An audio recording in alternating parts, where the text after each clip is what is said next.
Me and you are living in a time that Kafka had already lived, where disaster could come at any moment, a heavy gavel hanging over our heads ready to drop. This is something Kafka portrayed beautifully in his incomplete novel, The Trial.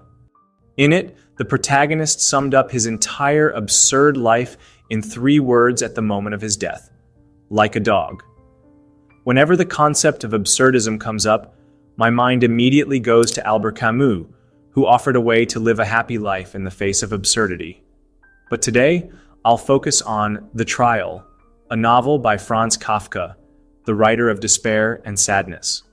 While it teaches us that life is absurd, it also makes us question, what creates that absurdity? What led the protagonist to those final, haunting words like a dog at the time of his death? All of this will be explained in this video. Let's begin with a summary of The Trial so you can understand the beauty of the later discussion. Franz Kafka began writing The Trial in 1914-15, but it wasn't published until after his death in 1925.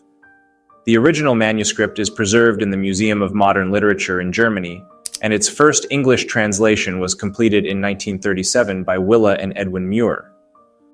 After Kafka died, his friend Max Brod arranged the manuscripts into the form we know today, despite Kafka's wish to have them destroyed. The story begins on Joseph K's 30th birthday. He's a bank cashier, living a relatively ordinary life, until one morning when he's suddenly arrested. The strange thing is, he's told he's under arrest for a crime, but no one explains what the crime is or who's behind the arrest. Despite being arrested, he's told to go on with his life as usual, even going to work as if nothing is wrong. Joseph K. lives in a boarding house run by Frau Grubach, who still seems to think highly of him even though he's under arrest. The house is also home to 2 women, Fräulein Bürstner and Fräulein Montag. Joseph K. tries to get closer to Fräulein Bürstner, though he finds Fräulein Montag intimidating. Soon enough, Joseph receives an order to appear in court on Sunday, but the time and place aren't specified. After wandering around, he finally finds the court, which is located in an attic of a building where poor people live. Instead of meeting with officials, he finds an attendant's wife who's washing clothes. She points him to a room where the court officials are. They're angry with him for being late and insist he take the trial seriously. Joseph, knowing he's done nothing wrong, argues with them, pointing out how corrupt the system is and how unethical the officers were when they first arrested him.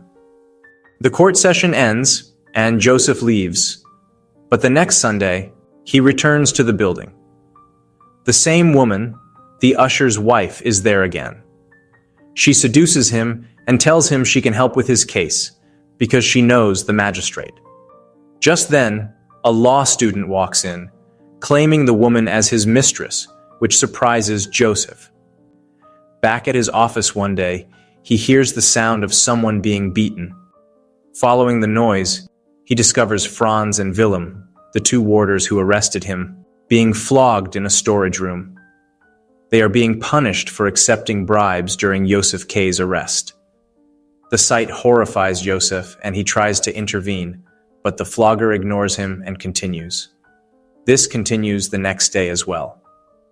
Later, Joseph's uncle visits him and introduces him to Herr Hold, a pompous lawyer. Both of them seem to know about his case, even though Joseph doesn't understand why. Herr Hold's nurse, Lenny, becomes infatuated with Joseph and eventually becomes his lover. While working with Herr Hold, Joseph meets Rudi Block, another one of the lawyer's clients who's been in his trial for 5 years. Block explains how the trial has worn him down emotionally and financially, turning him from a once wealthy grain dealer into a submissive shell of a man. At one point, overwhelmed by the chaos of it all, Joseph K. decides to fire his lawyer, not knowing what the case is about or when it might end. Herr Hold uses Block as an example of the hopelessness of the system, pointing out that Block hasn't even attended his first court appearance after 5 years. In another strange encounter, Joseph K. is asked to show an Italian client around a cathedral, but when the client doesn't show, he meets a priest instead. The priest tells him a parable called Before the Law. In the story, a man wants to enter a door guarded by a doorman. The doorman refuses, saying it's not the right time. The man tries everything, bribery, persuasion, but the doorman still denies him entry, claiming the man hasn't tried enough. As the man dies, the doorman reveals that the door was meant only for him and is now closed forever. Joseph K. asks the priest who's at fault, and the priest explains that the man is to blame for not understanding that the doorman's life was a prison, waiting for someone who could never enter. The novel ends with Joseph K.'s execution. On the eve of his 31st birthday, 1 year after the trial began, 2 men come to carry out the execution. They take him to a quarry outside the city and stab him with a knife. Now, this is what is called Kafkaesque, a term that was eventually added to the dictionary. It means many things, but today, I'll focus on one of the 2 major themes I found most interesting in this novel.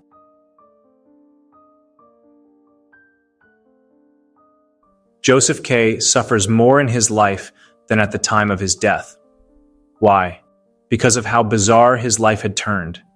He doesn't know when the court will call him or when he'll receive his punishment or freedom. At first, he didn't take it seriously. One reason being that he thought his office workers were pranking him on his 30th birthday, and another because he didn't believe it was true or that he had done anything wrong. But soon, he became obsessed. He couldn't stop overthinking, wondering when his life would collapse or when he might be set free. Many readers criticize the protagonist for this obsession, believing Joseph K. shouldn't have taken it seriously at all. He should have just accepted the absurdity of the situation and followed Camus' advice. Why bother? Or simply, whatever. This, they argue, would be the only way for him to live a happy life. I'd like to add a bit about Camus' philosophy, which, in my view, could have been an answer for Joseph K., and honestly, for all of us too at some point of our lives. According to Camus, keeping a few simple words in mind can make life a lot less tense. Who cares? Doesn't matter. Why worry about it? Why not? So what? Absurdism acknowledges that our lives, with their repetitive routines and endless cycles, are like the story of Sisyphus, an existence that may seem monotonous or even depressing, just like Joseph K.'s. It's a scenario that also mirrors our own lives. Think about the daily 9-to-5 grind, where each day bleeds into the next. Camus viewed Sisyphus's endless task as a reflection of how we live. But instead of despairing, he encouraged us to keep pushing forward, to break out of that monotony and try things we'd normally hold back from attempting. Joseph K. should have thought the same. Who cares if he loses a few pounds as punishment? He should have taken life easy in the dilemma. He should have embraced the thought, what's the worst that could happen? Even if failure was inevitable, he should have kept going, embracing life's absurdity and recognizing that, in the end, we're all meant to stumble and start over by simply saying, so what? By embracing a so what attitude, the fear of failure starts to lose its grip, freeing us to take risks and pursue goals that once felt intimidating. This mindset, of not being held back by outcomes but focusing on the act of doing, unlocks courage, resilience, and a life led by personal ambition, rather than the pressure of external validation. After all, even Sisyphus, with his endless task, found happiness in the journey. We're luckier still because we have the choice to do different things, to explore, and to make changes along the way. Instead of settling for nihilism, absurdism offers us something more. As Camus put it, you will never be happy if you continue to search for what happiness consists of. You will never live if you are looking for the meaning of life. Anyway, absurdism isn't a complete answer to all of Joseph K.'s questions. His absurd state stemmed from one main reason: the authority and how they controlled him whenever they wanted. This is the psychology of power and evil that suppresses ordinary people like Joseph, and by extension, all of us. I'll discuss this further in the next chapter. I discussed the psychology of evil in detail in my previous video on why good men become monsters.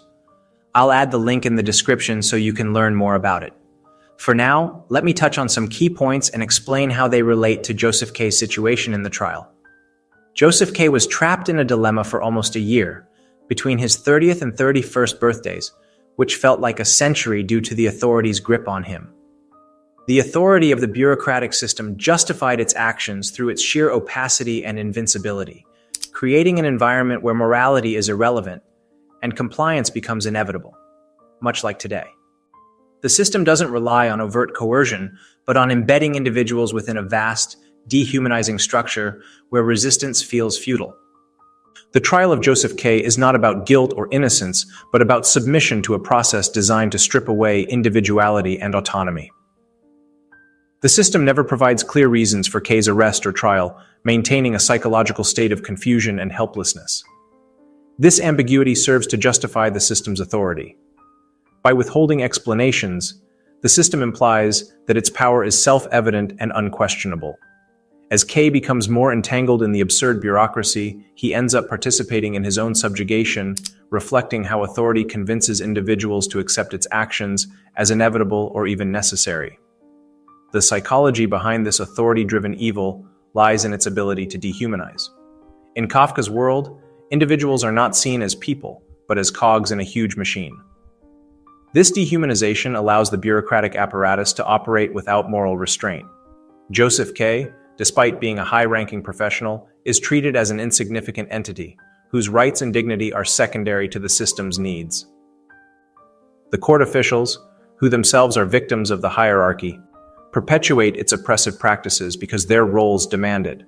Their actions, however unjust or cruel, are rationalized as part of their duties within the system.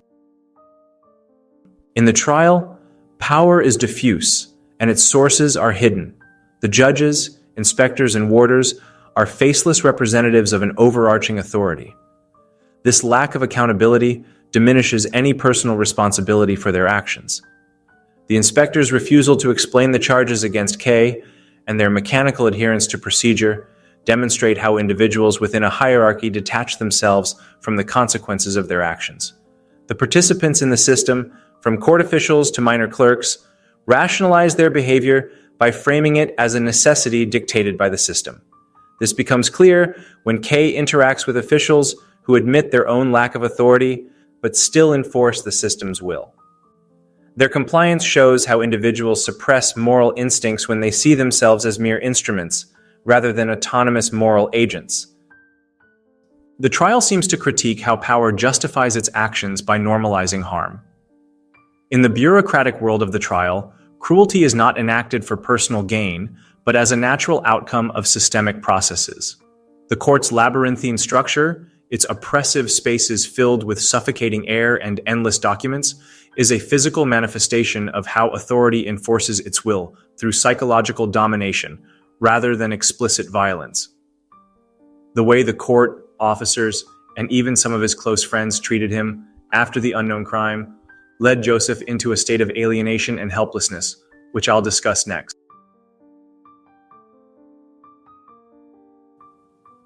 Once the arrest and trial began, Joseph K's social isolation grew. Characters began speaking with him less and less. When his landlord saw officers arriving at his room, she seemed embarrassed, even though she didn't know whether he had committed a crime. His girlfriend, Fräulein Bürstner, started distancing herself from him. Witnessing all of this, K began distancing himself from his family too. He visited his mother less and less and stopped talking to his niece. The only person who seemed concerned for his mental health was his uncle, but even Joseph seemed irritated by his uncle's presence. Joseph began alienating himself, and the main reason was guilt. Shame brought on by the gaze of others. This is why Sartre famously said, "Hell is other people." This idea applies to all of us as well. The gaze of others objectifying us takes away our freedom. The constant pressure of being observed becomes a burden. Their gaze doesn't just observe, it objectifies. In that moment, they seem to hold the key to your existence, because their judgment, or even the thought of it, defines how you see yourself. In the trial, Joseph K. experiences this phenomenon on a devastating scale. From the moment of his arrest, he is no longer just himself. He becomes a subject under surveillance, judged by others in ways he cannot comprehend. The gaze of the court, the warders, and even the onlookers during his trial transform him from a confident, autonomous individual into someone defined entirely by how others perceive him.